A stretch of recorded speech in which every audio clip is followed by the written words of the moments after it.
all fair and less war အချစ်နဲ့စစ်မှာအားလုံးတရားတယ်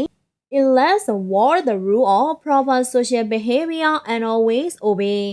အချစ်နဲ့စစ်ပွဲမှာလူသိက္ခာနဲ့ပတ်သက်လို့ထားတင်ထားတဲ့ကျင့်ဝတ်ဥပဒေတွေကိုအမြဲလိုက်နာစောင့်ထိန်ကြတာမဟုတ်ပါဘူး From that there are time when people justify their selfish behavior by saying all fair and less war ဒီအဖြစ်ကနေလူတွေဟာမိမိတို့ရဲ့တကူကောင်းဆန်တဲ့အပြုအမူတွေကိုအချစ်နဲ့စစ်ပွဲမှာအားလုံးတရားတယ်ဆိုတဲ့စကားနဲ့ညှိယူနေတဲ့အခါတွေရှိနေကြပါတယ်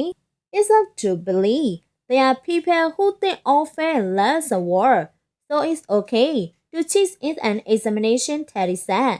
အချစ်နဲ့စစ်ပွဲမှာအားလုံးတရားတယ်ဆိုလို့စာမှုပွဲမှာခိုးချတယ်ဆိုတာလေ okay ပါတယ်လို့ထင်တဲ့သူတွေရှိတာယုံရခက်ခက်ပါပဲဗျာလို့ Terry ကဆိုလိုက်ပါတယ်